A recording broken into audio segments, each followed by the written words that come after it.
this out. Oh, I wish I was streaming my freaking meltdown I had on Deus Ex earlier this morning. Yeah. Oh my god. Just unhinged. Yeah. Like I had lost my mind balls. Alright, we are live on Twitch. See it? I'm gonna pop out. And we're live on YouTube. Alright. I should have saved that link you sent me Pop today. on YouTube. I think it's still in our thread, right? What's that? Yes, it is. Oh, the YouTube link? Yeah. Yeah. We don't have any emails or tweets this week. Which is a little weird. About chat. Of course, as soon as we start live streaming, I get an itch like in my nose. Have you seen it where you can eat it like Harbaugh? What? Oh, you didn't see Jim Harbaugh when he ate his own boogers? No. Like on national TV? Amazing. One of those. Fantastic. And now because of the internet, it will never disappear. No. No, especially for Buckeyes fans. Come on. Yeah. Like, that's never going to die. Never. Oh, that stayed up north. When you pop out chat, does it put a little ninja up there? Mm-mm. Yeah, mine says nothing to see here. We popped out, and it's a little ninja going. That's fun. I forgot to mention I started working on my top 10 list of the year. A lot less games I've played this year, but so far I have 1, 2, 3, 4, 5, 6, 7, 8 games that are like slated for my top 10. So I feel pretty good so far. Wow. Not in order or anything, just sort of like, yo, these are going to be in there. What episode did we start? Oh, it was episode... What do I have in here? 431 was January 25th, so I think it was like 429. Let me look it up on the website. 431. Because I just went through episode by episode on the website. Because it's pretty clear which one is which of our games we're playing. Episode 429, Fantasy Batman. Whatever that one was about. I like seeing some of these titles and thinking, I don't remember what that was about. I hope it was referencing, whatchamacallit, The Witcher. Would have been a good one to reference. His Fantasy Batman. The Witcher 3 is something I played, so that's a possibility. It's like I'm back in like 2008 year. Borderlands, Borderlands 2, Borderlands pre-sequel, Borderlands. Episode 432 has Mag in it. Episode 432, I love quantifiable data. Followed by Australian Wonk.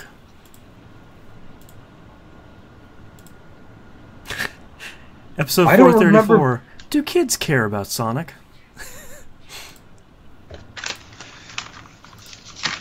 Deep Sea DDoS. That was Honestly, a good episode. That's a good title.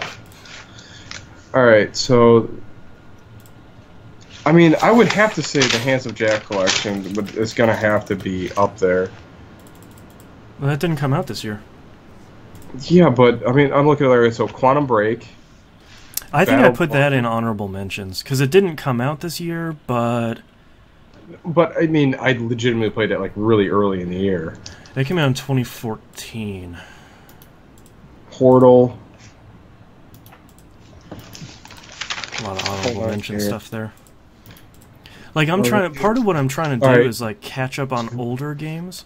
So, my honorable mentions are going to be full of games that I really liked that didn't come out this year.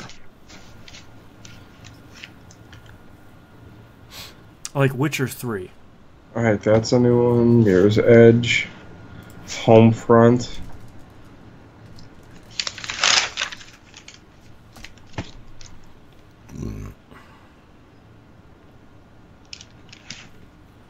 Don't forget mobile stuff too, like Nonstop Night.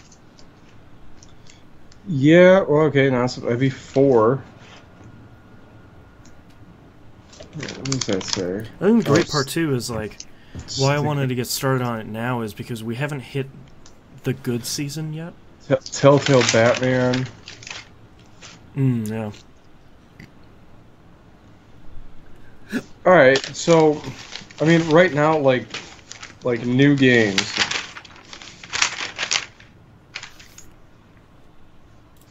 So if the Handsome Jack collection doesn't count, I mean, alright, so that would be, the new games that I play this year is Battlefront.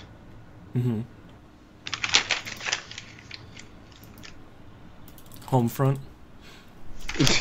This will not be confusing. Quantum Break, Battleborn, Doom, Mirror's Edge Catalyst, which I need to spend some time with. Oh yeah. Homefront, Nonstop Night, Stickman Golf 3, and Deus Ex Mankind Revolution. That's not bad. Yeah, for August, for September, that's not bad. But I mean, think about the games I've spent all my real time with has been Borderlands, Battlefield, and Nonstop Night. and Nonstop Night. Well, I'm looking at the upcoming release list. Like, Gears of War 4 hasn't come out yet. Res Infinite hasn't come out yet. Shadow Warrior 2, which I don't know when that's coming out on consoles because it's now only announced for Windows at the moment. Oh, Quarter 1 2017 for consoles. Bummer. Great. So there's another one that says slipped out of this year. Yeah. Battlefield 1. Yeah, Battlefield 1. Berserk, October 27th. Ooh. Yeah. I gotta buy PlayStation 4 now. Shit! And Vita. Just play it on Vita. I gotta play it out of the Vita. What am I I want to some sort see of it in bitch? all its fucking glory. It's true. What else do we have? Titanfall 2. Yeah, Titanfall 2. I'll spend some time with that. And Titanfall 2, Battlefield 1 come out so close to each other. Well, and Call of Duty Infinite Warfare comes out November 4th. Like, just the next Really, week. it looks fun, but I don't feel like play Call of Duty. Yeah, I need to know... now that I'm not working, I need to know... something has to be amazing for it to be worth $60. Oh, yeah. Dude, Boomer. Watch Dogs 2, I'm excited for that. Yeah, I mean, I just don't know. Like, Dead Rising 4, December. Yeah, I'm hoping. You know what? I don't know, because, I mean, Dead Rising 3 was the first one I really legitimately played. Mm-hmm. Loved it. Well, now they're taking out the time limit, so that might be even better. We'll see. I don't know. I'm just so... Like, I just feel like I've just been in a gaming funk this whole year. It's been a weird year. It has been. I'm trying to figure out what the best game of last year or this year is, too. Actually, when did the Handsome Collection come out? Let me look at that. That might be... Borderlands, the Handsome Collection. Hey, buddy. I see you too, Boomer. If anyone wants to buy Borderlands, the Handsome Collection for PS4, it's currently Boomer, only you don't have to get in my lap. $20. That is a lot of games for $20. How much is it on... It is not for sale on Xbox One right now. At least from Amazon. Man, I put a lot of time in Borderlands. A So, lot. Borderlands The Handsome Collection came out on March 24th, 2015, so that could be best game of last year this year.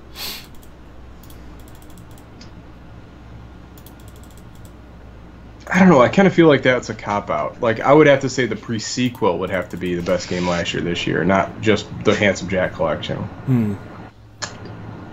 Yeah, because when did the pre-sequel Unless the come out? pre-sequel came out the year before. Came out in Shit. 2014. It did? Yep. I mean, that's the hard part.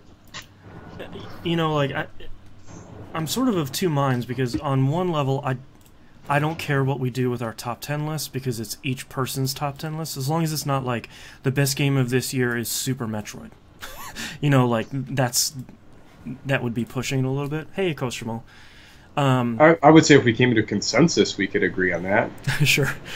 But I feel like at the same time, we're going to continue to have a harder and harder time with more remakes and HD collections and, you know, up-reses and remasters and all that stuff. Well, yeah, because it's all, for us, it's a time suck. I mean, we know what we're in for. Oh my god, can you stop gargling your dick? Please. I don't need to see that little... Thanks. It's like a water fountain, just pull back. Just pull back a little bit. Well, and the thing too is, like, how do you draw the line between here's an HD remaster or a remaster collection of these games that I played before and I'm playing them again, and versus, like, my wife and I, we played the pre-sequel for the first time and enjoyed it. So does that have more weight now because it's the first time we played it, or does it not count? You know, like, how do you... Well, that's kind of how I feel, because I didn't play the pre-sequel till this year. Yeah. Because the original version on 360 was not good. Well, I don't think... experience. Well, I don't think either one of us really gave it a fair shake to begin with. No, I mean, like, technologically. Yeah, like, it was stuttery, the frame rate was kind of crummy. You know, it was pushing the 360 pretty hard. It did all those things that pushed you off, like, immediately and didn't really give you a chance to jump into it. Yeah. Yeah, I don't know. It's just gonna get harder.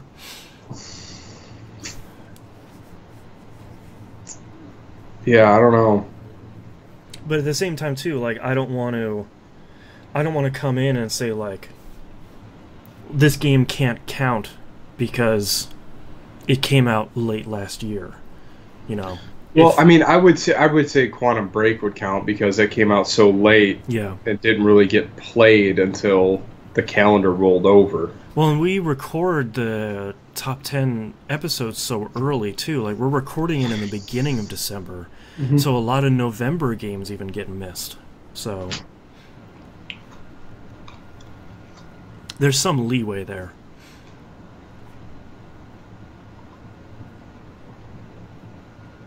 Scuttle. All right. Well, let's see how that goes. It's something to chew on, at least. Yeah, because I didn't expect Homefront to suck up so much time, and that was a slog. Especially taking away from Doom. Yeah, Doom's another one I haven't finished yet that I gotta buckle down on. Right now, I need to get through Mankind Divided. It's kind of my and Mirror's Edge. Mirror's Edge and Doom. Yeah. That's the current pile right now. And, like, unfortunately, in a couple of weeks, Battlefield 1 is coming out, which has the high likelihood of just being another time suck. Understandably. Well, at least that one will be a new time suck. Yeah, that's true.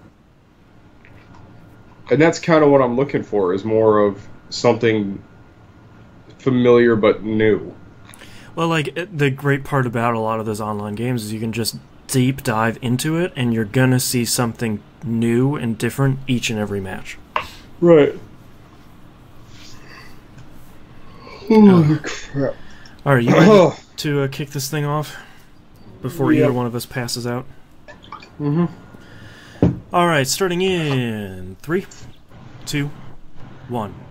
Welcome back to another episode of That Video Game Podcast. I'm your host, Boston. Joining me, as always, my good friend, Knobs. What's up? Tell me you heard the guy cutting down a tree right now. No, but that's amazing. Most important news of this week. Very happy congratulations to Moonpier and Jess for their marriage this past weekend. Yes, I am an official witness. Nice. Recognized by the state of New York. Godspeed. So both Moonpier and Jess have been fans of the show and pretty prominent figures in the community for a really long time. So And huge congrats to them. I'm step one in that connection, too. I am the Kevin Bacon in the story. You're TVGP's matchmaker? No, I'm just saying I am, like, you could follow the connection and I'm the root. Like, Right. Kevin, you could play how these people met. The Moonpier family tree. How many knobs removed are you? How many snaps does it take that where I'm in the equation? So very huge congratulations to both of them. Hopefully they're enjoying their honeymoon right now and listening to this episode, I guess. If you are, like, go out and do something fun. Yeah. Go out and harass Ben the bartender. Yeah. He was a good sport. Alright, let's dive right into it. Knobs, what are you playing? Alrighty, so Monday Night Game Night, we actually all had the Battlefield 1 demo or beta downloaded. Ooh, nice. So we played Battlefield 1. I tried to play that alpha, and it didn't happen for me, scheduling-wise. That game looks amazing. It really does. Oh my god. Not That sure game how looks they did that. great. No, I couldn't believe it, because there was one map for Conquest that we were playing in, and a sandstorm blows in.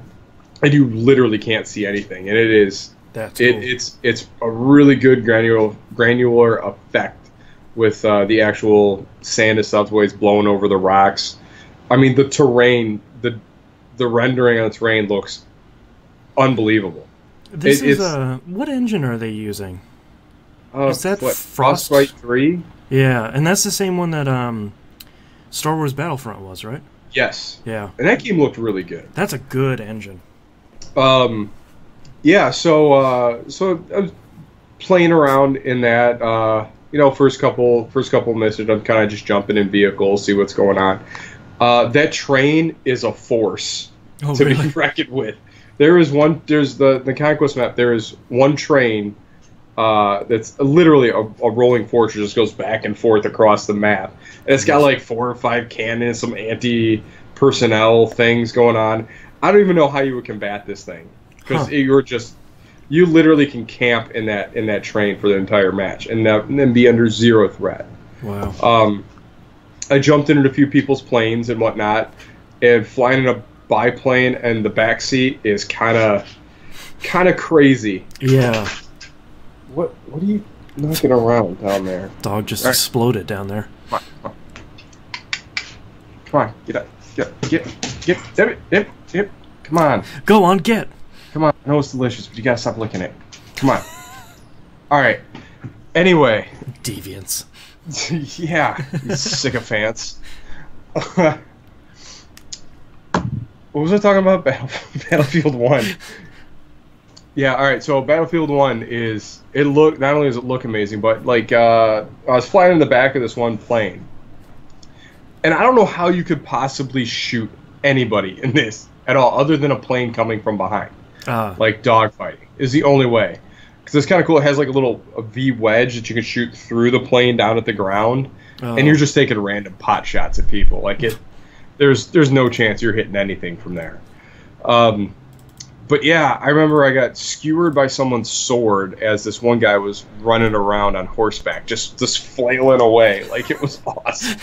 Like, I stopped and I'm sitting there watching. I was like, that is so cool. Oh no, he's coming at me. And then he got me. The taking tags in this version is pretty brutal. I got clubbed like a baby seal a few times. Jeez. And it was rough. I'm happy to hear that while it's still Battlefield, it sounds like it's just a little bit more crazy because of the different types of weapons and vehicles and horses and swords. Oh yeah, like the horse, like the bayonet charge is almost like it reminds me a lot of the retro Lancer, like that type of like that roadie run, just straight down. Yeah, it is kind of hard to hit somebody with it, just like it was in Gears, as it should be, because you are skewering a human. That's cool. But yeah, the class I started off with, pretty much what I start with any class-based shooter like that, is I usually start as a sniper class and just kind of get my my bearings for the game. Yeah. And that sniper rifle is awesome. Really? It's I don't know what it is about a nice bolt action like animation. Oh, just like pulling that thing back and. No, but it has it. I mean, it has like I don't know, it's because of the way the vibration set on the controller, but in the vibration on the trigger. But I mean, you're down range, and and the lens flare from a sniper off in the distance has that really cool like old like star look to it. Oh, cool! And it's really bright, so you really see like as you're like, oh wow, someone's looking at me, right. And you just kind of line up. And there's no markings. It's like a crosshair. That's all you have to do with. Oh man.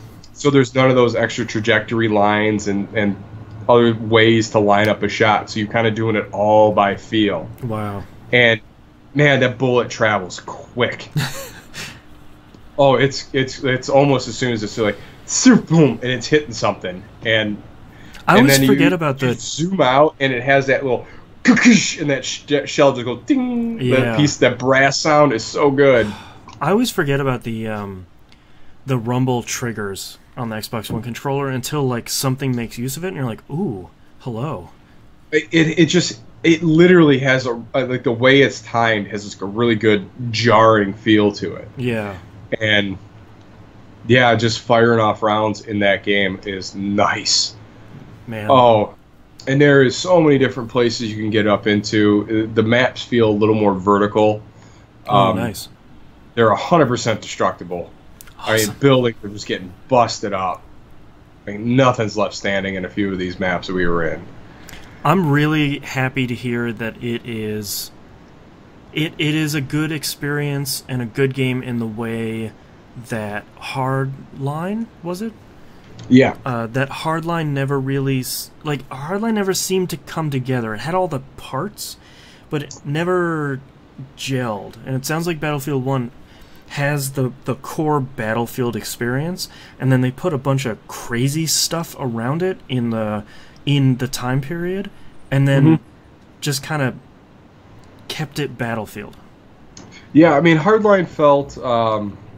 I didn't play a lot of multiplayer in it, but from what I do remember, like everything kind of felt a little claustrophobic. A lot like a few of the DLC maps were in Battlefield 4. Well, you guys bounced off that pretty quick. Well, mostly because the most entertaining person we play with would refuse to pick it up. Well, yeah. Because of the whole cops and robbers thing. Yeah. Which, I can understand. They're digital. They're ones and zeros, but I can understand about somebody maybe feeling a little bit uncomfortable about that. Yeah, but then he's uncomfortable Captain American soldiers. Right. There's a little bit of a difference. Your argument doesn't hold much water here, at all. Yeah. But yeah, it was kind of cool being, the British, and the weird difference that I like Alpha Bravo. It was like Andy, Bobby. Peanut or whatever the other weird. Yeah, because the phonetic alphabet was different back then. Yes. Yeah. It's like playing what was it? Assassin's Creed. It was Black Flag, and a bunch of nouns were capitalized randomly because that's how English was written out at that time. A lot of cool little attention to detail there. Yeah, so it's kind of fun. It's like, we're heading to Alpha, and you're like, no, it's Apple. Right. But yeah, it's kind of fun listening to all the weird accents and stuff. And then the gas mask thing I thought was ingenious, because there was a lot of gas warfare in World War I. Yeah. Like, you'll just see this green mist come down, and everyone's like, well, how do you do gas masks? Oh, I'm already dead. But yeah, it just kind of goes, sucks right onto your face. Oh, man. Does have little circles. Yeah, that's cool. It is. It was really fun. I'm glad it sounds like they nailed it, which is kind of crazy. Comparing this beta to the network test of Titanfall 2, where people were playing that and saying like, "Yeah, I don't know, man. That's not really selling me on the game." It sounds like you guys are maybe a little bit hesitant after Hardline for a couple of different reasons, and then being able to play this for about a week, sort of. It sounds like it made you feel a little bit more positively about it. Well, I think the hardline main game is what really made that game a lot of fun. Yeah. And a lot of the stupid antics or was it wasn't Volition, it was the other guys. Visceral Yeah. popped in there. One of the V's. Yeah. Then they made that game, like the multiplayer thing had those little random reloads and stuff that were just brilliant. Yeah. Like yeah, those were really good. Every game should have fun stuff like that in it, just because it's... The one clip coming from off the side of the screen. Yeah, the third hand. Yeah. The third hand, or, the reload. I did actually see a reload from... I was watching a video of Shadow Warrior 2 today, and to reload your shotgun, he flipped it upside down and kicked open that little... thing on the bottom and tossed 2 shotgun shells in there. They landed in there. He flipped it over and started using it again. It's just like that reminded me a lot of Hardline, which is sort of like, this is dumb and impossible, but I love it. Well, especially like when you reload the RPG, dings it in the wrong way. Oh man, like that's just great stuff. Yeah, I mean, I think every game should have just random things like that in it. Just a little bit of fun. Because come on, it's a game. Yeah. Have some fun, man. Don't take yourself so seriously. Yeah. But yeah, I'm really, really, really interested to find out how in like the larger conquest maps are that with the trench warfare stuff. Yeah. How well that's really going to work with having, the no man's land with the machine guns. Like, yeah. Like, you have to get a group together and figure out a way to bull rush this thing, or you can't do it one at a time because you're just so exposed.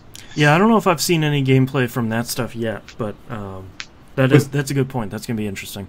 But yeah, and then one of the amazing things was the sense of space that you had. Like, I mean, you had a lot of running around in that game, but a lot of like where it's going through sand dunes and like big craters and whatnot, just running through, like it felt like you were just wandering a battlefield, which was awesome. That's great. So yeah, I am day one. I'm getting that one and my premium because I got problems, I guess. Well, I mean, I think if you play a lot of Battlefield, the premium is one of those quote unquote season pass things that makes sense. You get a lot more content. They've shown you the content they give you in the past has been pretty solid for the last couple games, and it feels like it's one of those... It's like the Borderlands 2 Season Pass, where it's like, God, they just keep giving me great stuff. This is amazing. Why would I not... Yeah. Why wouldn't I do this?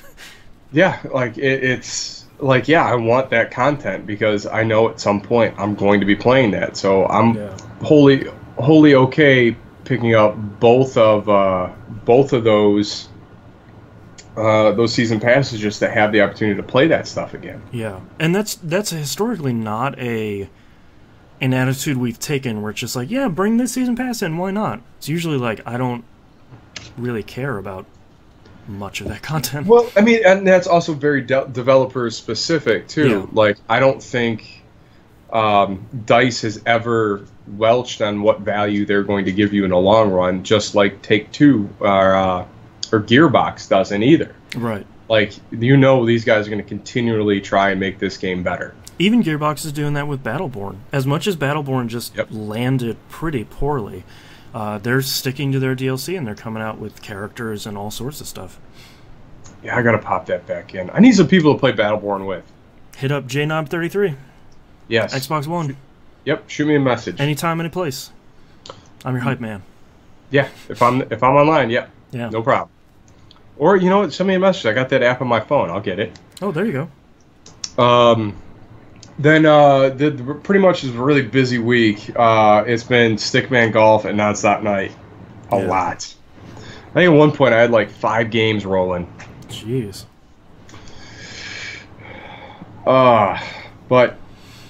But yeah, so I'm trying to figure out where I am. Like, yeah, there's an event going on at Nonstop Night right now where your reset timer on the bounties is 2 hours instead of 5. So, oh, nice. I am power leveling the crap out of my animals. Yeah. But that leads me to the last game I played this week, which was Deus Ex: Mankind Divided. So I was stuck in a save loop where I couldn't get out of it. Yeah. Last time I left. Yeah. Oh, right. So then I found a new place to sneak around, and I accidentally threw a grenade and blew everyone up except for the heavy. So I only have one enemy to deal with. Great. And after I EMP'd him a few times and then exhausted all my ammunition in him, and had to go back, drop a gun, pick up a shotgun, just to blast him to pieces for one last time. Yeah. And so I get through all the enemies, the 4 enemies, got through in one shot after I messed up and threw a grenade by accident. Because none of this was planned at all. Oh, well, like, yeah. I was going through, I was like, okay, all right, so is it right bump? Oh, no. There No, goes it's not Violent. that. Dings down, and I see, boom, 3 out of 4 killed. I was like, okay, we'll let this go. And then I get everything done out of the way so I didn't kill this guy. I go up to the guy I'm supposed to save and talk to. I go down, I still have my gun drawn. He's like, oh, man, you really need to put that away. I'm like, okay, and it hit left trigger, and I'm like, oh, shoot. I hit right trigger and blow him up. And I'm like, all right, save, reload. Like, and so I blew the guy up I was trying to save. Like, just shot him right in the face with a shotgun. I'm like, no, dang it. Why? Come on. All this time I spent screwing around here. Luckily, the autosave was right after I killed a heavy, so I didn't have to go through the whole thing again. Forgot to double tap Y to put my gun away. So, get down there, and I'm in a more convoluted space, because Gollum City is stupid vertical, and you have no idea how to get any which way. So you go up the right side, you can't get to the left side. If you go up to the left side, you can't get over to the right side, except on certain. So then I spent my time running around. Finally figured out how to use a multi-tool, by the way. I didn't know you had to use it like a gun. Oh, really? Yeah, because I'd never used them before. Yeah. I didn't use them at all in Human Revolution. And I finally get up to this one shadow broker kind of dude, give him his nanites or whatever thing to make the Neuroxin or whatever it is. What's it called? Oh, naproxen or something like that? Naproxen or whatever, yeah. Some ridiculous name for augmentation, infection stopping power. Aug-goo. Whatever. Becca. So, in there, I finally had my chance to buy my silencer. Yes. Now I got the silencer. Now I can start just popping some domes and moving along. Except I made one mistake. Okay. I put in the EMP bullets and not regular bullets. Oh, no. So I popped this guy in his head, and it was hey, stop it. What was that? What was that? Yeah. Oh, then I tried the tranq rifle. Tranq rifle sucks. Because it doesn't, like, permanently tranquilize them. They're, like, down for, like, 2 seconds, and then they're back up. Like, oh, this kind of defeats the purpose. Drop this gun. Yeah. So now I'm getting into the part where I am so tired of sneaking around. Yeah. Done. I don't care anymore. You just want to run and gun, or at least, like, sneak and gun? Yeah, that's what I want to do. That's my game. Sneak and gun. Yeah. So I get in the area, I sneak into the first area, I finally got my stealth, like, cloaking thing unlocked. So I sneak up to the guy, I'm like, alright, cool, I'm going to Chokey McChokerson this guy, and I can move on to the next guy. Except I can't execute it when I'm invisible. So I walk right up to him, the guy's like, I walk into him, he's like, hey, and he just starts capping me. I'm like, oh, come on. So that guy kills me in, like, 5 bullets. Reload, get back in there, get the handgun out, pop his melon, go to the next one, and like going to pick up stuff, my inventory's full. Like, how is this thing full again? Why? So then I'm like, all right, so I have all these landmine things, but I didn't know I had to combine the landmine. Why are words failing me right now? Like the landmine item in your inventory? The landmine, it's architecture, fragment, blueprint. Is it blueprint? No, it's got something else. Framework. Whatever it is. Some I didn't technical know I had thing. to slap a grenade into it to use it as a mine. What? Yeah, so you can make a gas one, an EMP, a concussion, okay. regular. a regular old That landmine. sort of makes sense. Yeah, well, once I figured it out, yeah, it made perfect sense. I was like, Yeah. okay, landmine framework, whatever. So then, first one I put in a concussion grenade, I was like, all right, so I'm going to pop this down here. I'm going to open this door. I'm going to shoot that bottle, distract someone to come run at me. I'll get them all blind. So I set it down, go to open the door, and I set it off. Now I'm blind, and everyone's running at me. Yeah. Then I die again. So now I'm really frustrated. So now I go in, I kill the first guy again, loop around, cap these other two guys walking around the food court. Then I Where's the Saboteur? Yeah. No, I got him at World Gyro, the gyro stand. The A&W hot dog. Yeah. I got him at Mr. Gyro. Yeah, so this thing like has literally been like playing a roguelike for me. Yeah. Because it is finding which way am I going to slaughter all of these people. Right, in like the most effective way. Like it's running through the battlefield at Edge of Tomorrow. Like, okay, this guy comes up here, get this guy as he's coming down this way, get this guy. It's a shooting gallery. Oh. And I'm counting bullets now. I'm like, all right, so I got 8 bullets, so I can get this guy. I can do it in 4. I get this guy in 1 shot here. If I can line up these 2 dudes and get 2 in 1. All right, so that I can scum out this battle rifle for the sniper rifle. Got 6 bullets. I can take care of this group here. Drop that. Move this one down here. It's driving me nuts. Yeah. All the while, I have no idea where I need to go. To make matters worse. No clue. I know it's kind of that way. Is where the icon's going, and I have no idea how to get through it. There's cameras everywhere, and shooting cameras alerts everyone. It's bananas. Absolutely bananas. So now I finally made it through the big area. I think I killed 22 people in that area. And I'm sitting there thinking, I was like, why do I need to kill all these people if I'm trying to help them? Yeah. Like, it's like the ARC people. Like the augmented revolutionary it's like, coalition. Aren't we on similar sides? Oh, yeah, dude, I walk right in. Like, this guy's like, you shouldn't be here. So it's giving me all this static. I'm like, dude, metal arms. Right. What does this look like? Same size. I'm like Junior Colossus. You're Interpol. Whatever. Right. So, man, I'm here to help you. I'll show you Interpol. And I'm trying to remember what that guy's name was in Deus Ex, the original Deus Ex game. He was big in Russian. You remember that guy with the big little red eyes? Oh, yeah. I can't remember any part of that dude's name. Yeah, I can't remember it either, but I think I just ran into him. He was the doorkeeper, not the doorkeeper, but the dude that was giving me all sorts of shenanigans. So I did nothing, and I'm starting to realize, I think I'm the antagonist in this whole game. I have a feeling like I'm the bad guy here. Like I am just firing up everybody. Yeah. Except for the man behind the curtain. I don't know. Right. So, suffice it to say, I am really confused on what I'm doing in the game right now. Yeah. But I got my silencer. I'm really happy. So now I can just kind of creep and pop. Yep.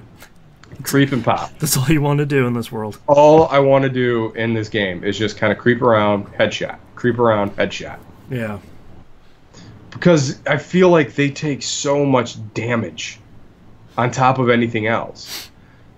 Like, I'll hit, like, I'll hold Y, I'll flip to my battle rifle with armor-piercing rounds. They're still taking, like, 10 bullets to put them down, and I feel like I get, like, 4. Jeez. That's it. That's weird. Unless they're all Annie Oakley in me and just getting me headshotted every time. I don't know. Right, they're wall hacking you. No, they're just better shots than me, apparently. Yeah. You're just playing on normal, right? Yeah, and that game doesn't really play well for a really tight shooter.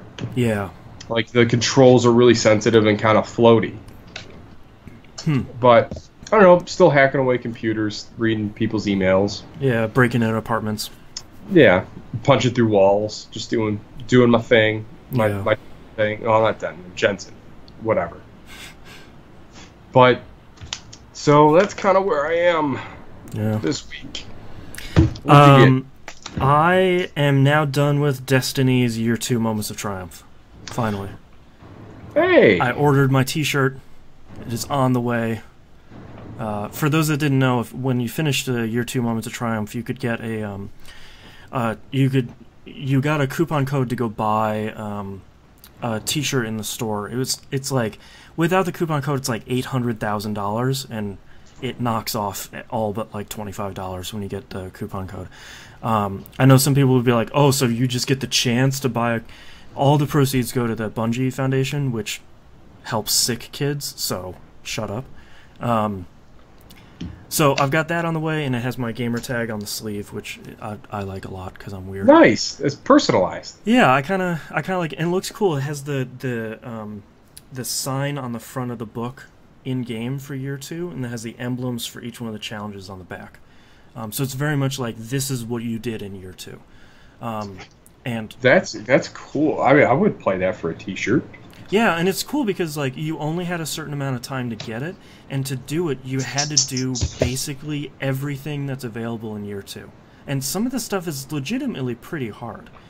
So I feel like it's an actual physical badge of completion.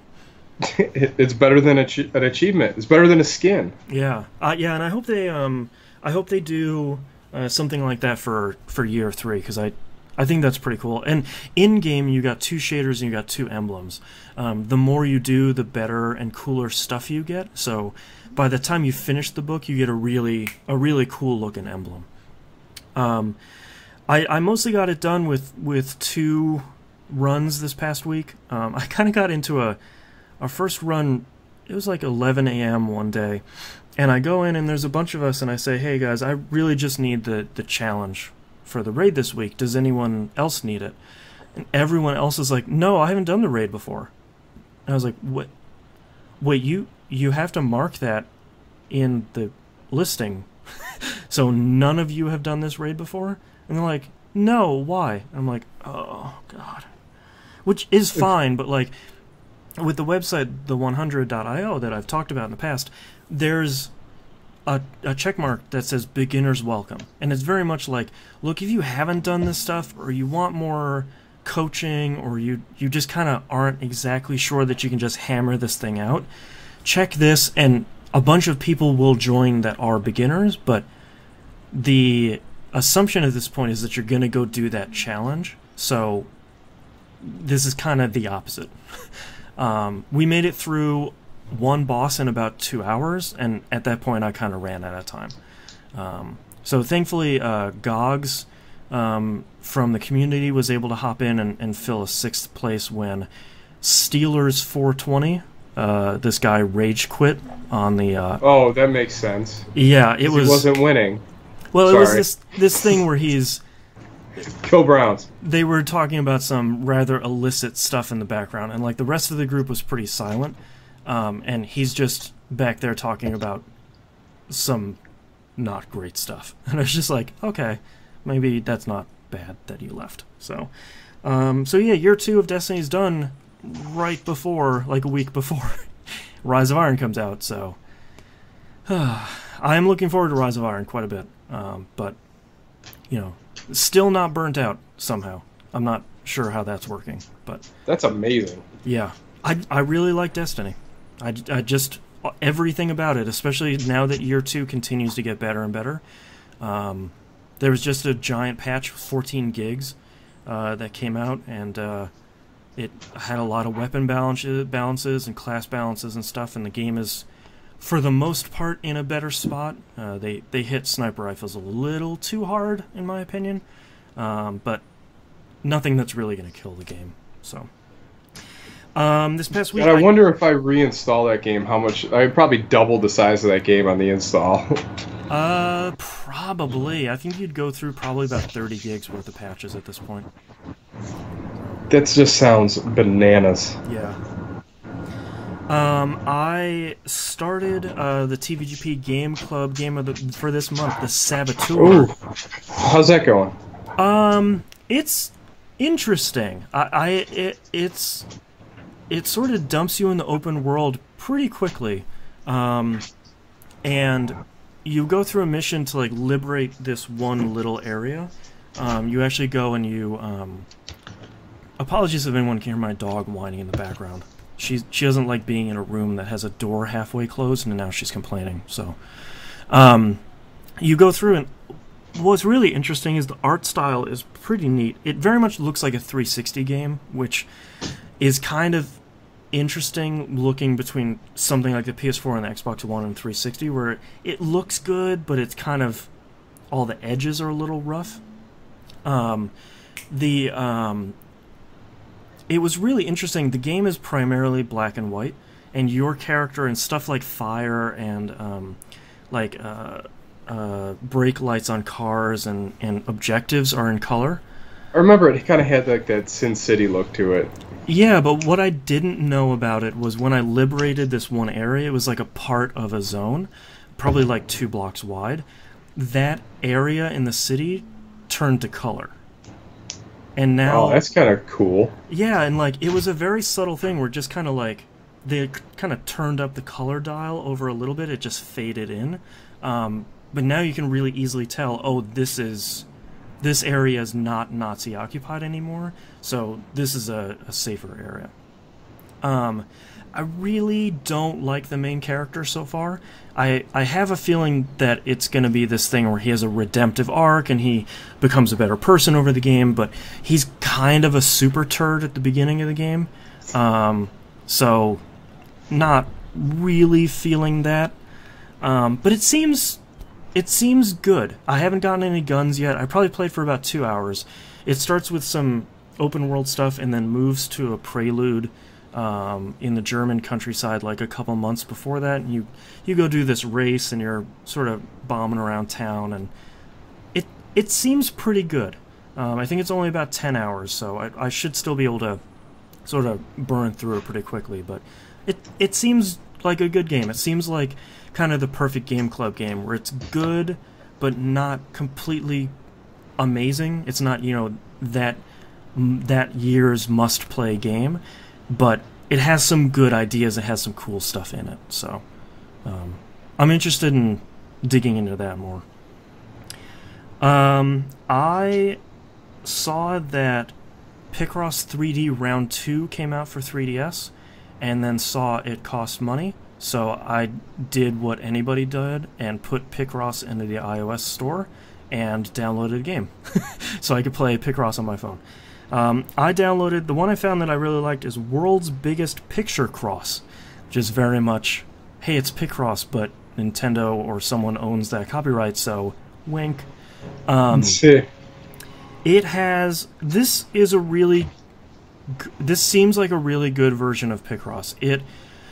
It's really neat because it has this big map, and basically what you're doing is you're uncovering, by solving each one of these puzzles, you're uncovering a part of a big picture that's behind it.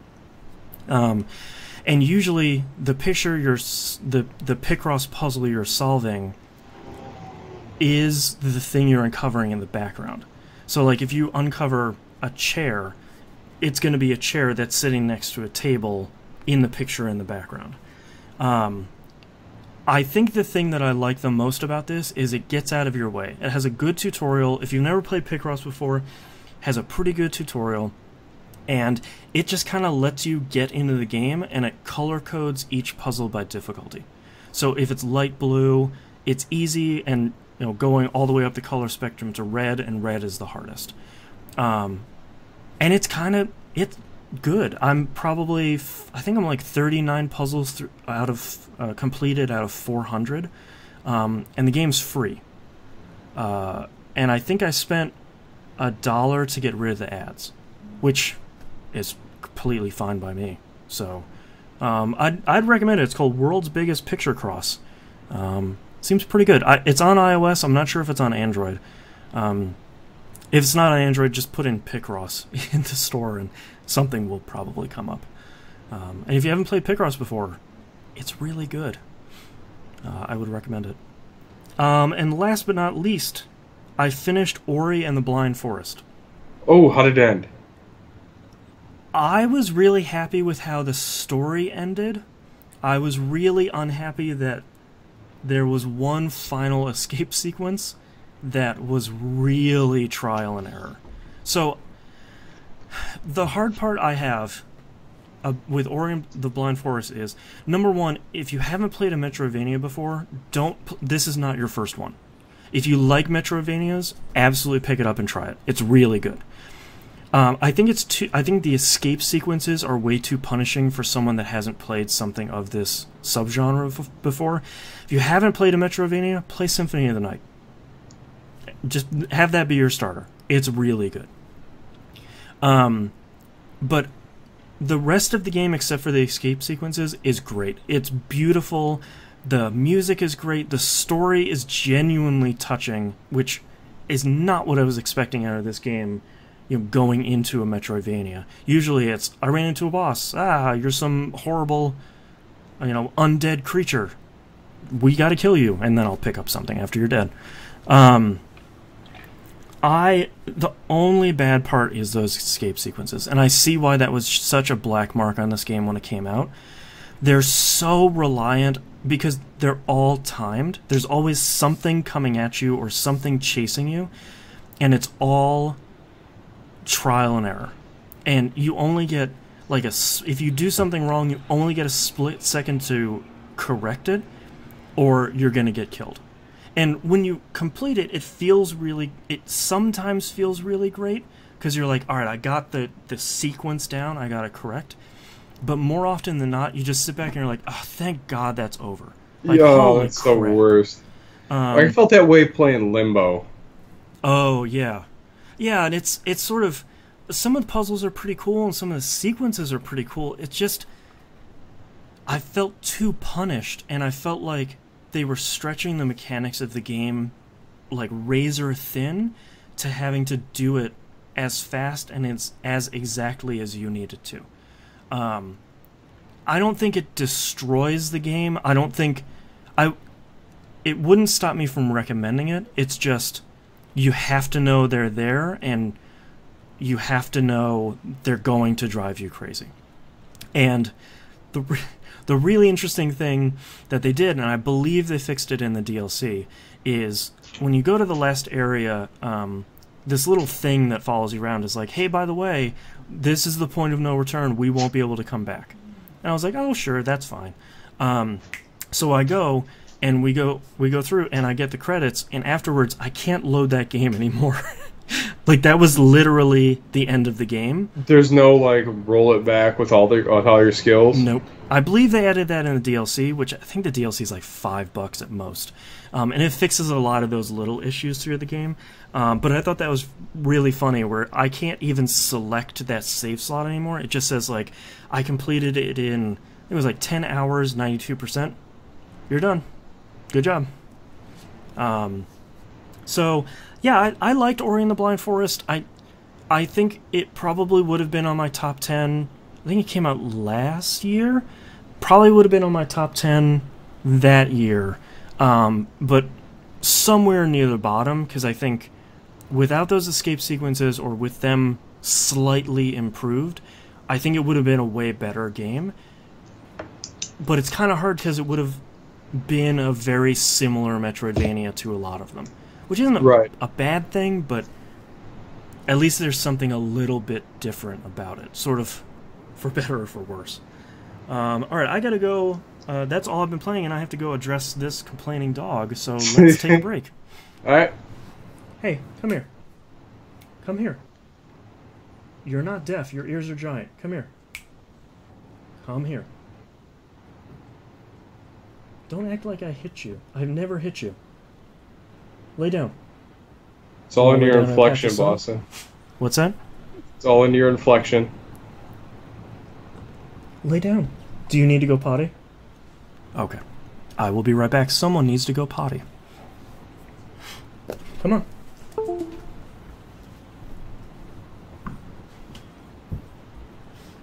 Go.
Come on.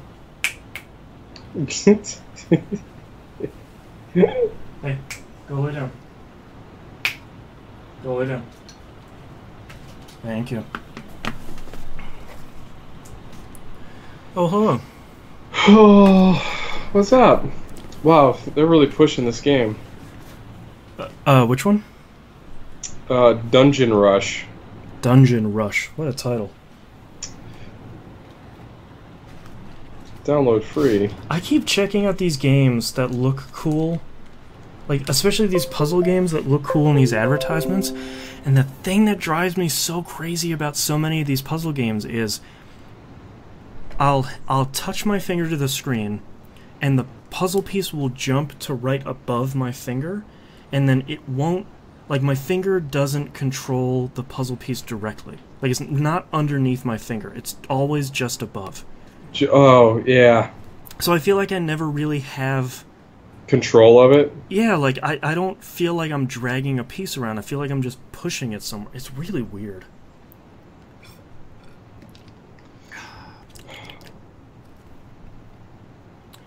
Damn it, I gotta change this pet.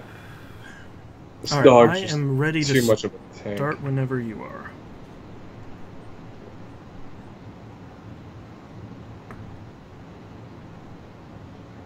I need 5 enemies. Damn it, come on. Where are you guys? Hi to everyone in chat. Hopefully everyone's doing alright today. On this sleepy Sunday. It is sleepy.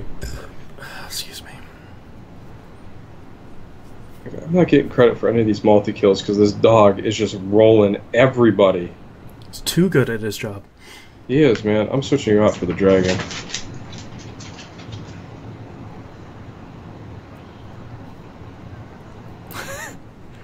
What? This dog in his ears. What's up, Samson? What are you doing back there? What are you guys doing? What are you doing? Hanging out? No. What are you doing? Come here. I don't... Can I? Good boy. Do you guys consider online poker gaming or gambling in general? I think poker is a game.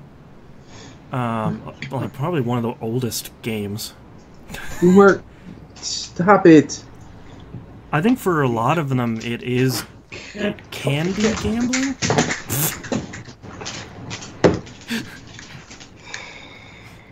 That dog is so graceful.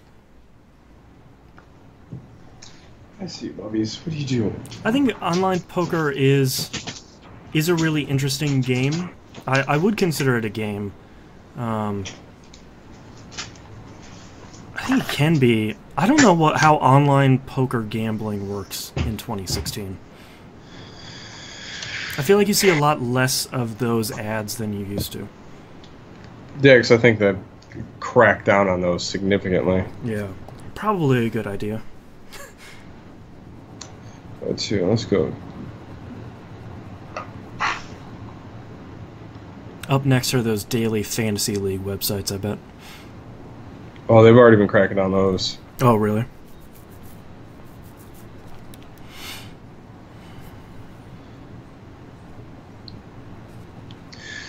That doesn't look anything like the ad I just watched.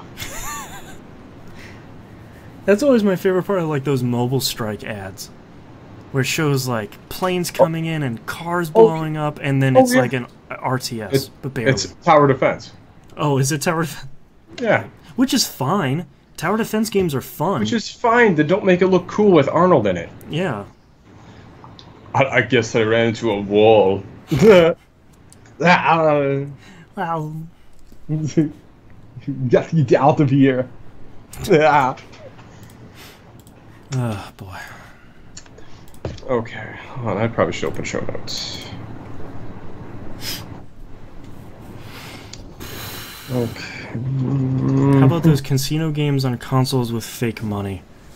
Those have always been interesting, because I feel like with so many of those casino games, there's never any end game, which I guess is fine if you like playing poker. Or Knobs and I, one of the biggest games we were addicted to on the 360 was literally a puzzle game where you put a puzzle together. So I get it. But I always felt like there should have been some end game, like you should work to own the casino. Like, you do so well at the casino games, eventually you can buy it or something. Or it should just be like a menu and you pick games from the menu. I always felt like it was a little weird where you're in a casino and like choosing games in a casino and winning fake money for nothing, really? But I'm not a big gambler. I'm not either. I feel like I would just lose all my money because I'd be like, well, just one more. Just one no, more. that's... I learned my lesson at one of the casino nights at Walsh, where Texas Hold'em is not the game for me at all. Oh, really? Because I want to be in on the game. Like, I cannot like not be a part of it. Oh, so right. I was like, I want to see what happens. Here, Right. take my money. Just one more turn. That's why we don't play Civilization. Oh, well, just one more turn. It takes 2 minutes. Oh, just one more turn. That's 3 in the morning. Crap. Yeah. Yeah, that's why which is why I tapped out on a few games over the years, because I know how that rabbit hole goes. I know I've been one. I'll play one more hand. Yeah. I'll play one more hand. Like, I remember Euchre. Like, just one more game. Yeah. It'll take 10 minutes. Just one more game. Take 10 minutes. Oh, no, my ranking dropped down. Now I got to get back up there. Right. I should only take 5 more games. I have time for that. Is Pogo still up? Oh, I got to check now. Yeah, Pogo got bought by somebody. I don't know. I feel like I shouldn't load the website while we're doing the show. Yeah, boy, Pogo still looks the same. No, it's a little flashier. Who All right. owns Pogo? Sign in. EA bought Pogo. That's right. What is... This can be 2-3? Hold on. Yeah, when did EA buy Pogo? Wow, its Alexa ranked is 1,671. That's crazy. Pogo was launched September 1st, 1999. I think she can be... Since 2006, Pogo.com has consistently been a top 10 internet site for U.S. visitors when measured by time spent online. Wow. Let's see it. All right, EA. Wow, EA bought Pogo.com in March 2001 for $40 million. I bet that made them their money back real quickly.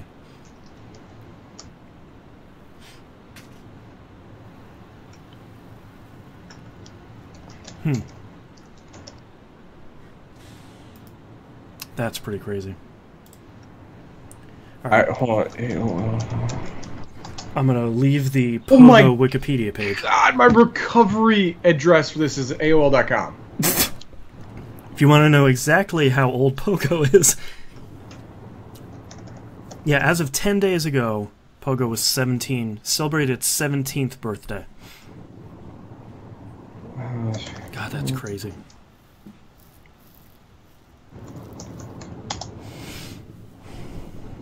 I really need to shave.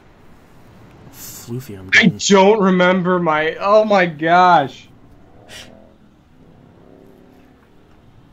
Oh. Oh wait, I might remember that login now. Hold on. Shit. You can recover your password on this phone. It's a Razer flip phone. That was a cool phone. I liked that phone.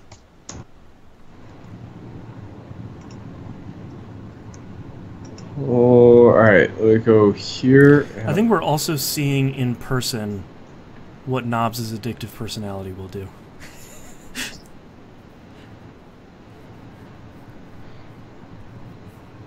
You just have to spin it and market it. He's a doer. He's gonna get it done.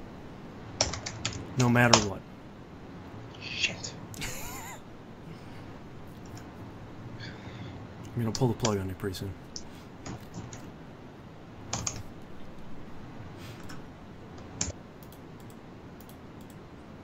So while Knobs is doing that, I wanted to recommend for anybody that is playing Destiny, I want to recommend 2 Google Chrome extensions for you. to make your one called Loot History. This will give you a... We are not able to update you or reset your password right now. What? So sorry. Loot History will show you everything you've picked up and transferred, but it'll also show you... excuse me. It will also show you what stuff you're missing from your collection, which is very important for me, because I'm crazy. That is Loot History.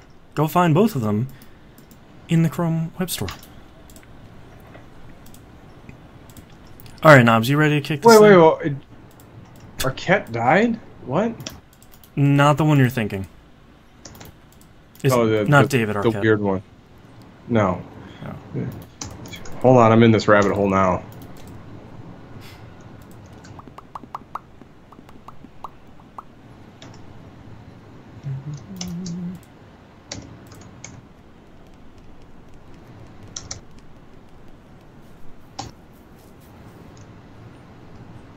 Clean off the old glasses here. Alright, what is happening outside? There's been a diesel truck idling for the last 2 hours. Can't even see. Got a new poop scooper the other day. Oh, cool. How do I not remember anything? I thought they were all the same.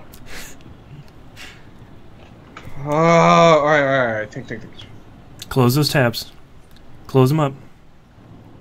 Free yourself.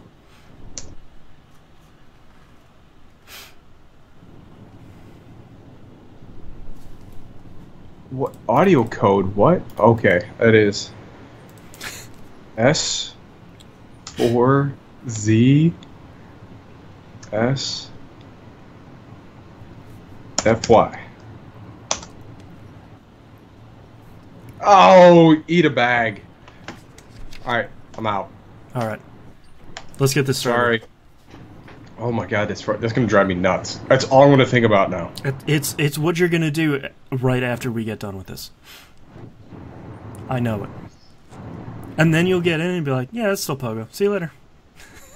Well, I just want to see, because I'm pretty sure my rank was purple. I was advanced. It was just under master. You had your Euchre purple belt? Yes. I played like 9,000 games of Euchre. Yeah. Okay, alright.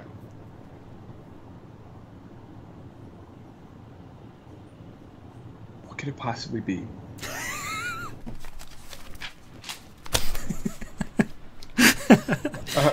Okay. Alright. Ready? Ready.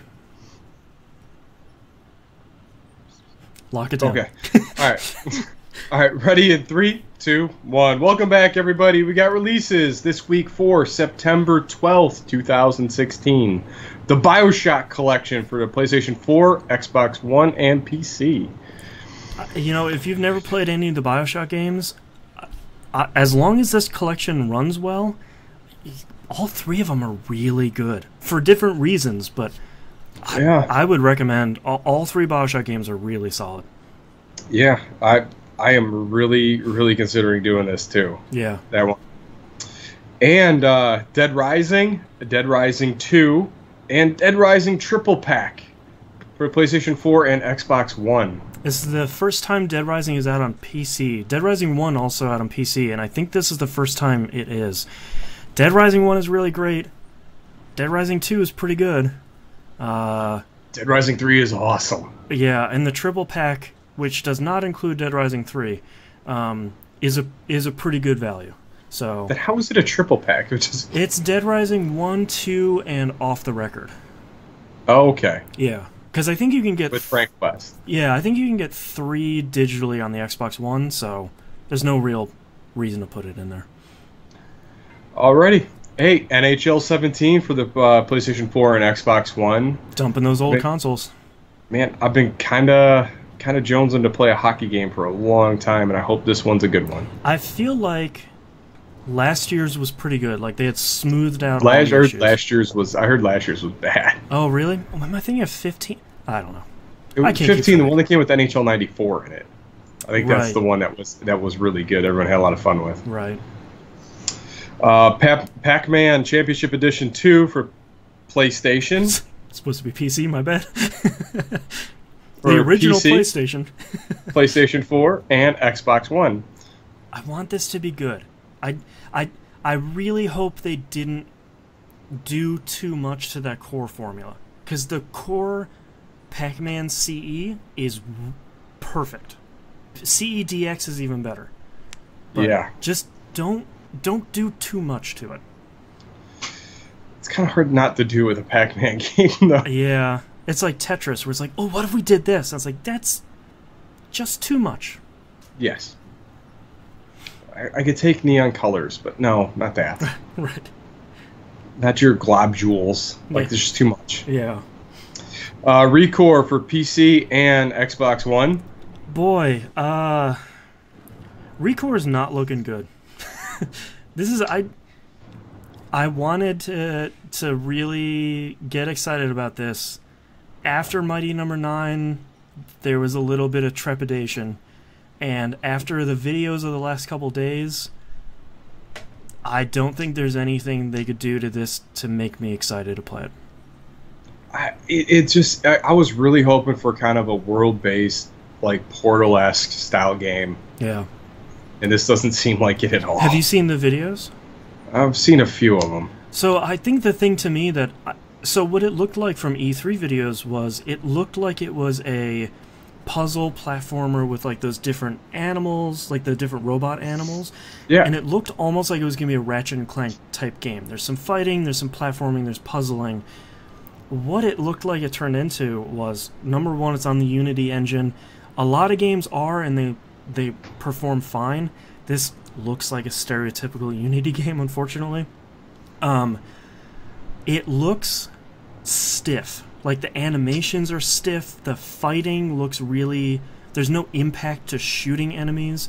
It's... The load times right now after you die are approximately 2 minutes. Oh, wow. Yeah, it looks like a mess. Like, hopefully they can patch it or something, because I want Inafune to come out with a game that doesn't flop, but it's looking like it's 0 for 2 in 2016. I don't know if he's going to have that chance now. No, that's one of my concerns. Is I feel like if he flops with this, I don't know who's going to give him money. Kickstarter people certainly won't, and Microsoft, I think, backed a portion of this. I think that's why. I think they're publishing it. I think that's why it's not coming out on PS4. But this doesn't look good. And I hate saying that before a game comes out, but it just... Hi. I'm going to close that window up a little bit. All right. Oh, that's awesome. Apparently they're resolving some issues with a power outage we had last night. Good times. Nothing solves it like a jackhammer. Yeah, that's their feedback about Recore. That's right. All right, The Witness comes out for the Xbox One. Please go buy it. If you like puzzle games, don't look up anything about The Witness. Just go buy it and play it. It's so good. It's on my top 10 list for this year, for sure. All right, and Don't Starve Together for the PlayStation 4. My wife and I both really love Don't Starve, and this is a co-op Don't Starve, where you both survive on the same island together. We're still trying to figure out if it's only couch co-op, or if I can do PS4 to PS4. Either way, the two of us will probably be playing this at some point. Because Don't Starve is really good. Alright, let's move on to news stories. The PlayStation Meeting 2016 happened, and I typed up my notes live here, so they're a little bit all over the place. Sony came out on stage and announced the PS4 Slim like nobody had ever heard of it before. And unlike usual, they didn't make any jokes about how badly it had leaked. September 15th, $300. $3,000. $300. I think that's too much. For $300? Yeah. I don't think it is. Is it $50 more than the SKU is right now? What's the PlayStation 4 going for right now? I think it's $250, but I think this comes with a larger hard drive. So, you think? I think. It comes with a new controller. I think the thing is they're replacing... There's only going to be the Slim for the PS4. Good God, hold on, I gotta ban somebody again. You are getting banned permanently. Goodbye. It's replacing the current PS4, so that's going to be the only SKU for the PS4 overall.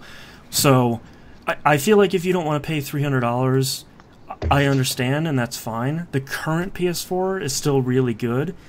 You can get that for $250. That's fine. PS4 Slim seems fine. Doesn't seem that much smaller. It's $300, so it's okay. It's a PS4.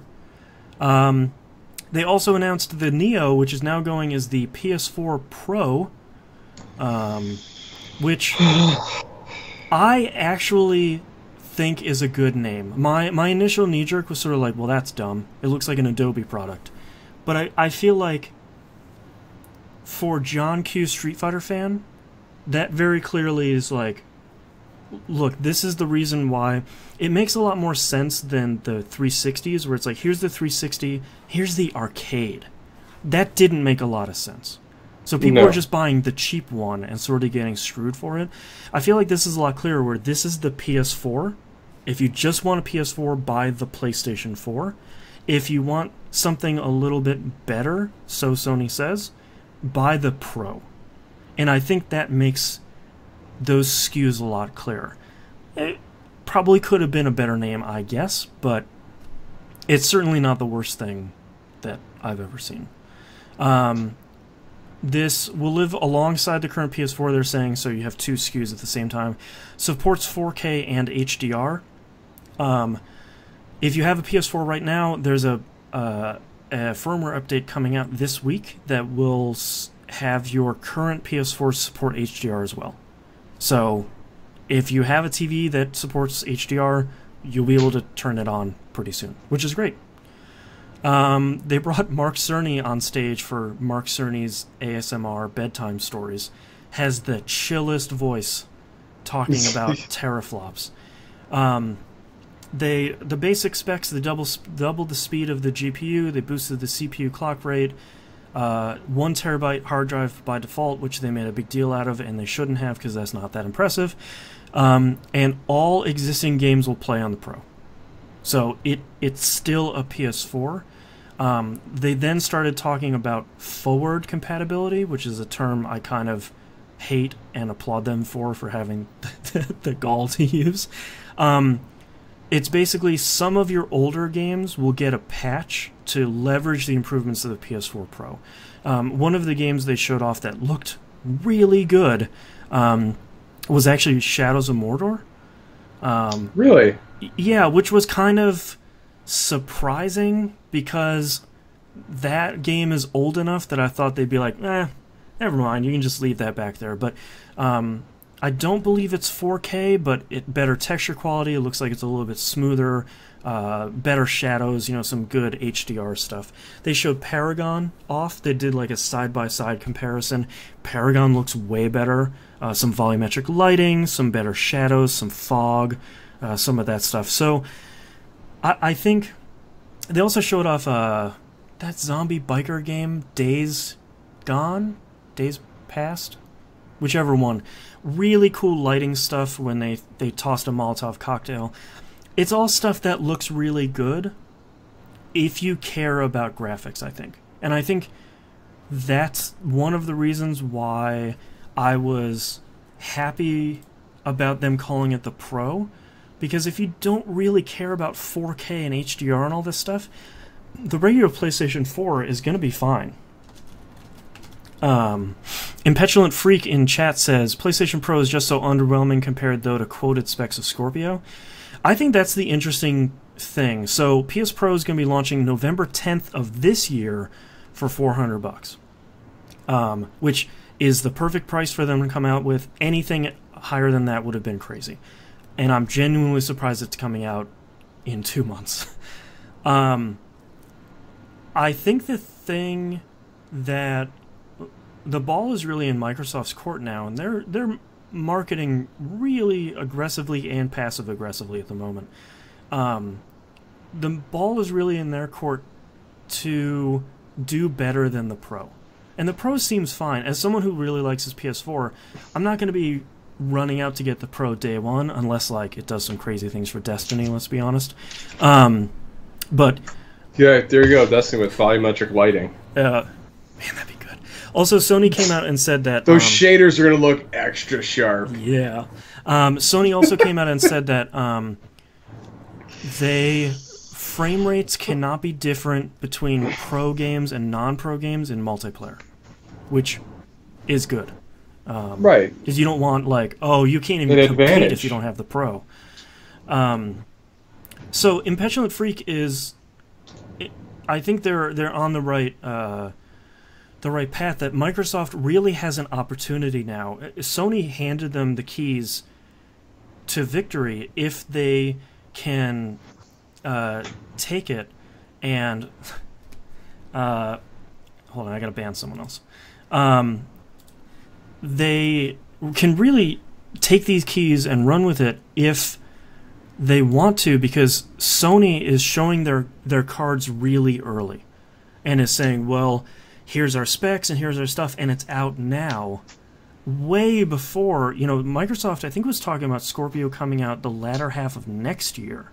Right. That's sort of the rumors. So, Microsoft can really come out and say, like, the PS4, that's for amateurs. Look at the Scorpio. It's 10 times more powerful than the Pro, or whatever they're going to do.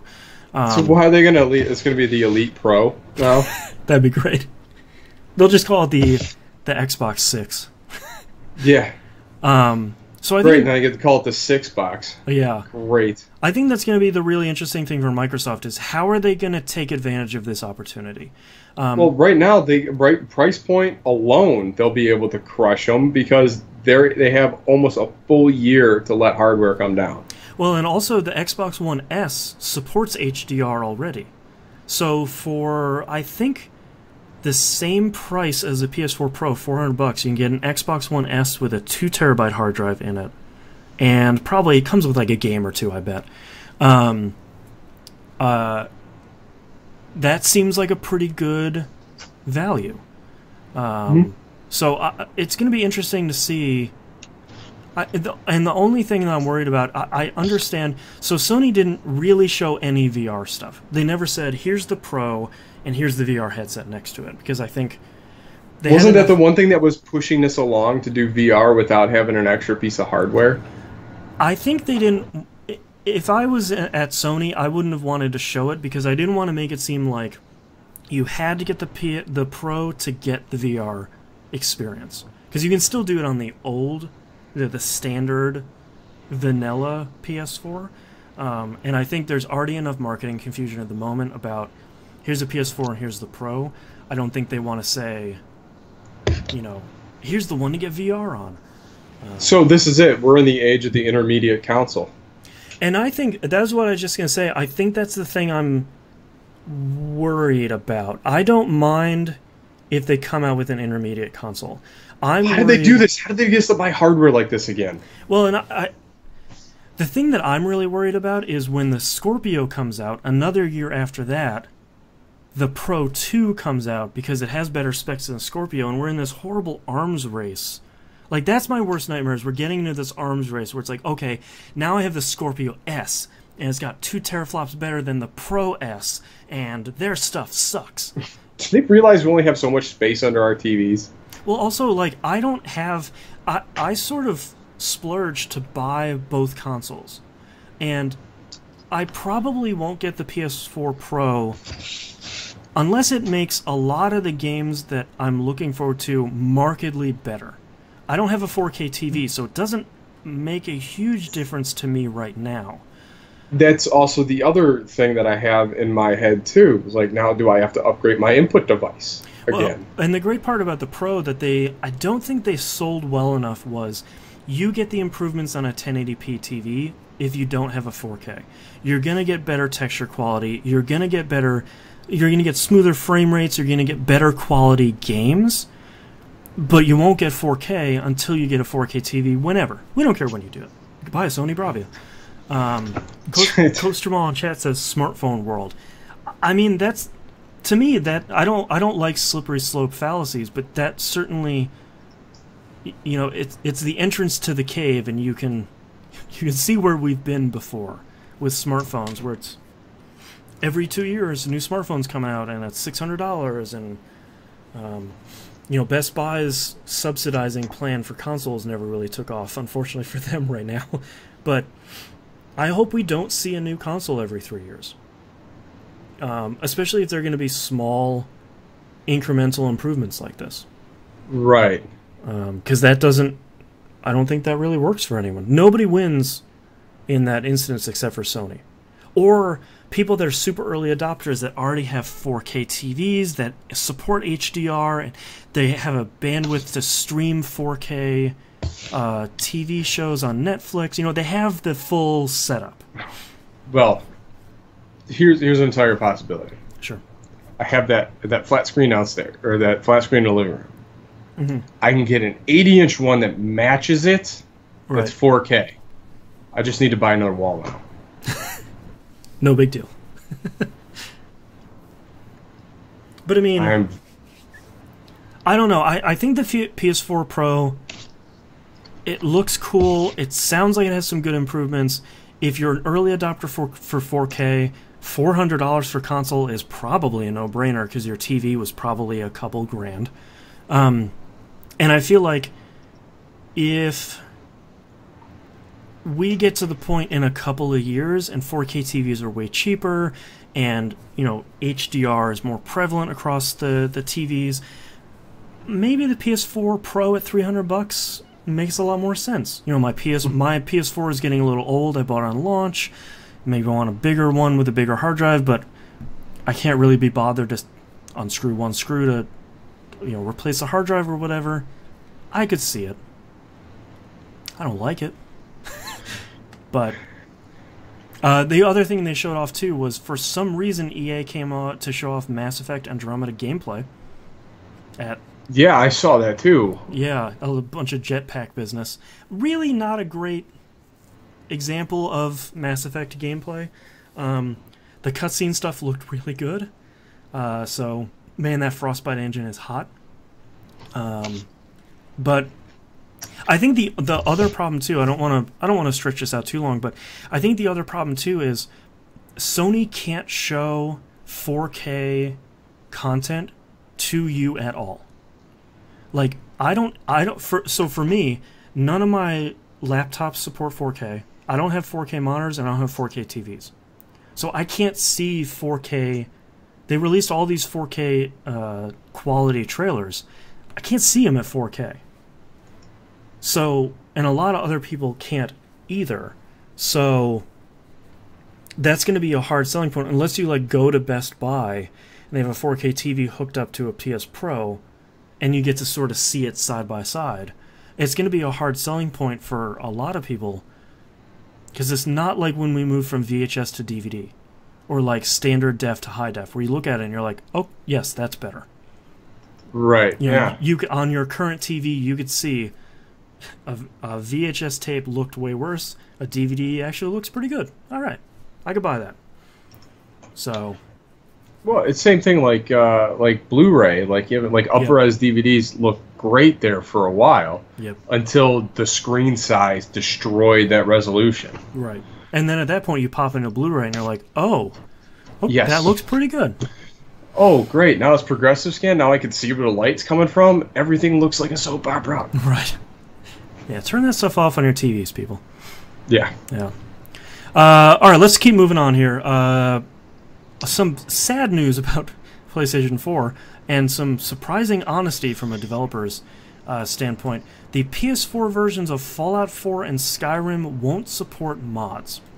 So this has been Bethesda's real big push lately. Has been, you know, mod support on the Xbox One for Fallout 4 launched pretty quickly. It's done okay if you don't have a PC. But now Bethesda came out and said, Look, for Fallout 4 and Skyrim on PS4, we're unable to support mods for both of those, and it's Sony's fault. And they came out and just hot blasted Sony and said, look, they are unwilling to play with us, they are unwilling to support mod support, and we wanted to, and we can't because of Sony. Wow. Mic drop. I got to give them a little bit of credit, at least for their honesty, if nothing else. And it sounds like Sony wasn't enabling Bethesda to get all of that stuff working, and some developers behind the scenes, anonymous NeoGAF posting. Some people were saying that it's because Sony is still worried about their consoles getting hacked. Well, they don't want to repeat the PSP. Rightly so. Yeah. I don't think, unless their development tools I doubt Fallout is going to be the gateway to homebrew. Yeah. I think these names are getting more and more clever, and I'm just going to keep banning them. I think that it's really interesting to see Bethesda come out and be honest about this, but it's kind of disappointing to see these two games that, when you look at Skyrim, the special edition, or whatever they're calling it, on PS4, there's probably not really a reason to buy it on PS4 other than mods, because you've probably played that game before. If not, it's pretty cheap on Steam, and Steam has full mod support. So... And would look insane. It's $20 right now on Steam. So, there's also a special edition, which I don't think... Oh, right, that's this game. So I don't know how much that's going to be. But it's kind of a shame. It's nice to see Bethesda be honest, but there's been a little bit of radio silence from Sony, so... I wonder if that actually is the case, where Sony's like, nah, we're good. See you later. But... next news story, Iga's Bloodstained delayed to 2018. This, as a backer for this Kickstarter, this is not really surprising. The game the development has been going really smoothly, but I think the game he wanted to make is taking longer than he expected. It was supposed to be out in March 2017, and there was really no way that was going to land. So it's always interesting to see what people's reactions to Kickstarter delays are. This and Toe Jam and Earl have been some of the nicest, where this one especially was, well, it's probably going to be good when it's done, so take your time. Because you don't want a Metroidvania that's broken. Well, what did we learn? Japanese developers do not do well with deadlines. Yeah. Well, and to be fair, a lot of developers don't. It's just that we usually don't hear about the delays. We just hear about, oh, the game's progressing really well. We have a trailer coming up at E3, and we'll talk more about it later at TGS this year. And then eventually it gets a release date, but it might have been delayed internally 5 times before. Yeah. Well, yeah, nothing that we would possibly know about. But yeah. It's just keep people in the loop and everyone would be cool. I mean... And what was great about both this and the Toe Jam Earl ones is they came out and they're just like, look, we're still progressing and the game's working out really well. We just need more time. So we want to make the game that we said we would when we opened the Kickstarter, and it's just going to take more time to do that. So who cares, man? Just don't make a bad game. Yeah. That's all I really care about. It's the worst that you could do. Yeah. Is make everyone wait for something that's not very good. Mighty Number 9. And I still have, compared to something like Mighty Number 9 this year, I still have a lot of faith in Iga. Because the Metroidvania games he put out were all really good. Yeah. And if he gets the freedom to do another one kind of the way he wanted to, that sounds like a good thing to take a chance on. I'm more curious on what that game is than anything else. I got a playable pre-alpha as being part of the Kickstarter thing, and I didn't play it because I I didn't really want to because it's so early. But watching videos on it and seeing a bunch of people's impressions, it's an Iga Metrovania. Like, awesome. It's a lot like, what was that one that came after Portrait of Ruin on the DS? Oh. The one with the lady? Oh, Symphonia or something? I don't remember, but it seems a lot like that, which was a really great game. Oh, Knobs is going to get up and go check now. I think he has it right over there. I'm so bad with these Castlevania games. Order of Ecclesia. Ah, there it is. Order of Ecclesia. So it seems a lot like that, which is great, because that game was really good. Alright, let's keep moving on. Next news story. Nintendo came out on stage with the latest Apple whatever conference.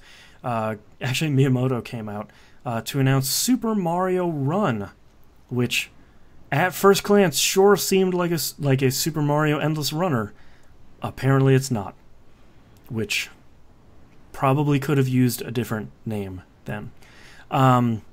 But they're coming out with a looks like a fairly legitimate Super Mario game on iOS, and then I think later on, like early next year, it's going to hit Android.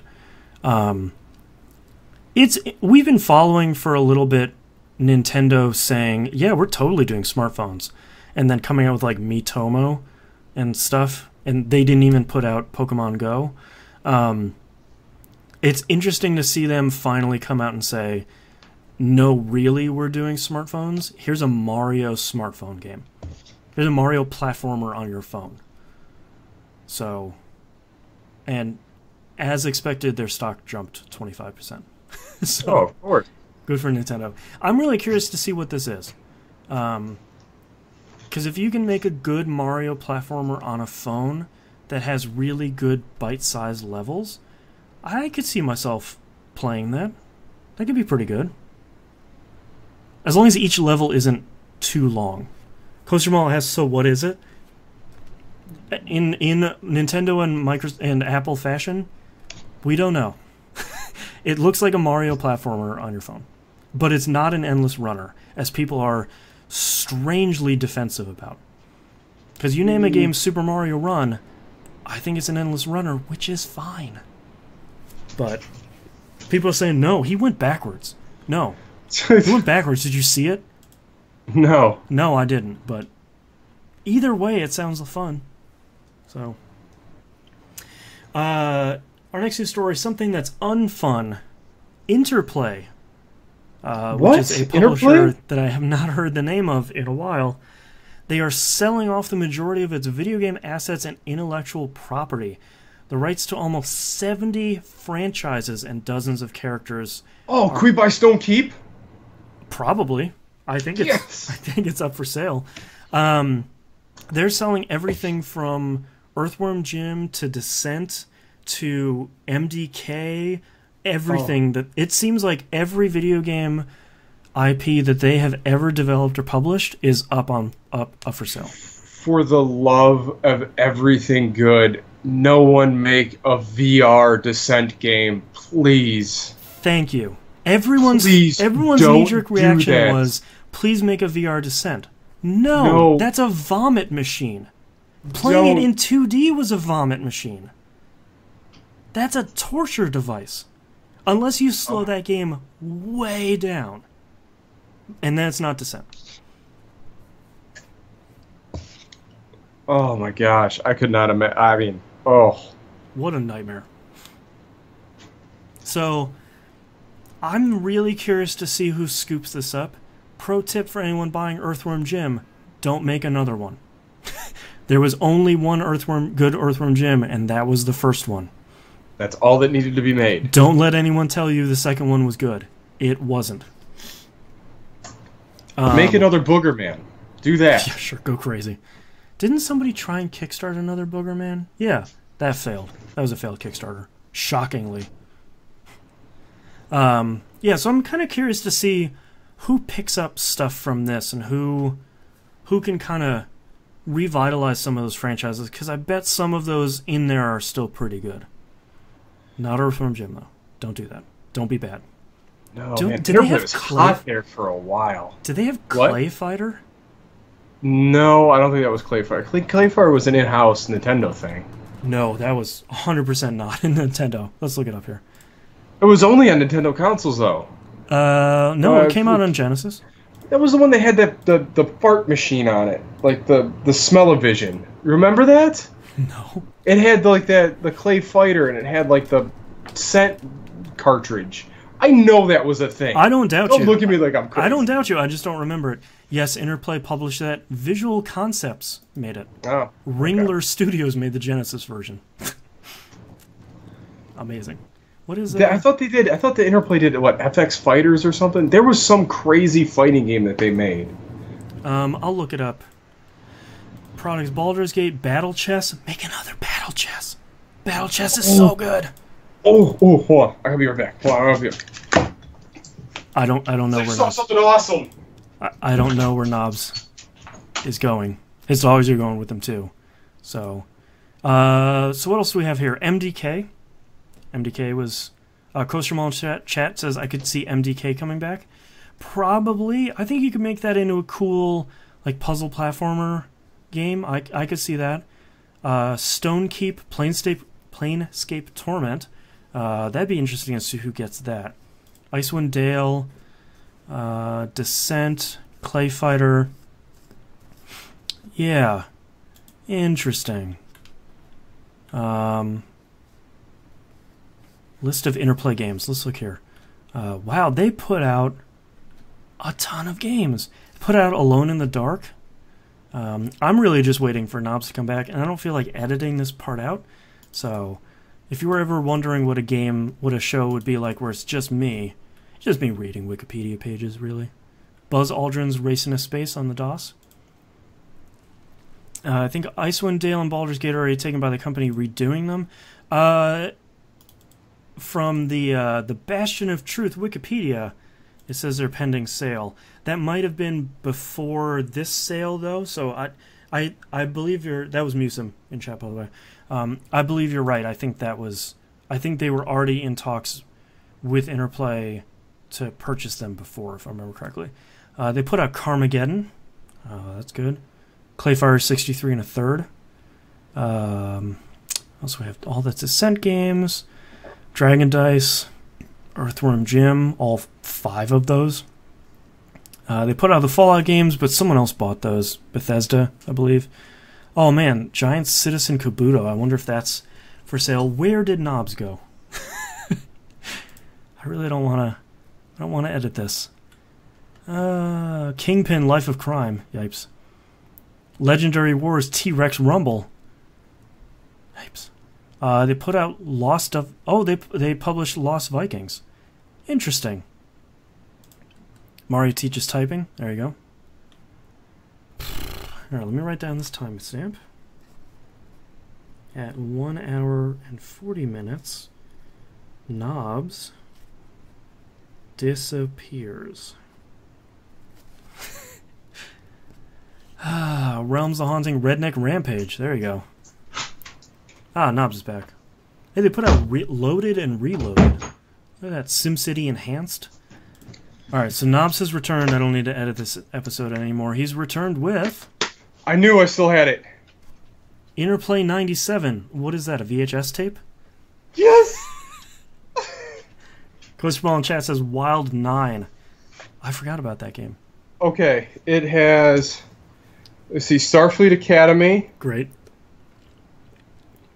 Of Light and Darkness. I don't know that Max. Do you remember Max, the RTS game? Oh, yeah. No, that was Z. Never mind. That was... let's see. Let me see. Realms of the Hunting. Die by the Sword was the game I'm talking about. Yeah. Let me see. What is that? This is so hard to read. It's so shiny. It's the original Fallout trailer. Oh, wow. And I cannot read what that says. Something under the mountain. Probably a Lord of the Rings game. So there you go. If you're watching the video version, you have seen the hottest hits of Interplay 97 in the shiniest VHS case I've ever seen. Like, all right, no, like the names are written in it. Look at how's anyone gonna read that? Yeah, what the heck? Well, you gotta pop it in to find out. I do. I knew I saw this sitting downstairs. Why I just like? All right, let's keep moving on here. The Dolphin emulator, it's not a Dolphin emulator. The GameCube emulator Dolphin, I'm not sure what a Dolphin emulator would be, can now boot the entire GameCube library. The very final game was Star Wars The Clone Wars, which they spent a couple of months trying to get everything working with. So Dolphin is well on its way to getting a really great emulation for a really weird console with a pretty special set of games. Yeah. Yeah. So kudos to that team. Mario Party for everyone. Mario Party 1 for everyone. No, that was N64. Yeah. Yeah. No, 5, 6, 7. Best ones. There you go. Planting that flag. And last news story that I put in here, guess I got really excited when I read the headline, and I did not read the entire news story. The headline is Sega's Space Channel 5 coming to VR. Put the brakes on it. Oh, no. It's not a Space Channel 5 port or remake, which is really what I was hoping. Sega, just do that, because that would work. It is a VR experience called Ukiki's Viewing Show. So that's not... Oh, Koshimal, yeah, Loaded and Reloaded. Yeah, those came out on the Saturn and the PS1. Those were good games. Yeah. Good games and will not hold up worth anything. No, probably not. Yeah. So, Sega, that's not what we want. That's not... Just go back to the drawing board and... I want to shoot some Malorians. Yeah, in VR. Just make that happen. Space Michael Give me that little in. crazy space channel gun. Chew, chew, chew. Yeah. Up. Choo, choo. Down, up, down, left, right. Chew, chew, chew. That was a great game. That's the only... the Dreamcast celebrated, I think, its 17th anniversary this last week. And man, Space Channel 5 was a Dreamcast game. For better or for worse. That's the only time that series could have existed. Otherwise, maybe on Steam Early Access nowadays. No, I think that would have existed on the DS after playing Elite Beat Agents. Yeah, that's true. Yeah. Yeah. Alright, so that's our episode. We don't have any tweets or emails this week, which is fine because this room is getting hot. And my dog just woke up. So if you'd like to visit us, you can do so at tvgp.tv. Tweet us at tvgp. Email us tvgpfans@gmail.com. Email or tweet us throughout the week. I just scoop them up and keep them for the episode. Join the Discord chat. It's always a really great time. And all this stuff is on the right-hand side of the page. All right, don't forget to join the forums. Please mark yourselves on the map. Join us for our week of game nights. Monday night on the Xbox One, 10 p.m. EST. That is either Left 4 Dead 2 or Battlefield 4. Or if Battlefield 1's still live, we'll probably do that too. Yeah. Tuesday's Destiny night on the PlayStation 4. Starting in 2 weeks. Destiny night's rolling again. Rocket League is on Wednesdays on the PlayStation 4 at 10 p.m. EST as well. Thursday, Steam game night. Friday through the weekend, hey, shoot me. I want to play some Battleborn. Yeah. Come on. That game's cheap. Go find knobs. Please. This month's Game Club game, boy, this episode can't finish soon enough, is the Saboteur. Sadly, I have to report the nude code that came in the box expired in 2010. The EA servers are now offline. That game really pesters you to put in that code to get some nudity in your game, which is pretty funny.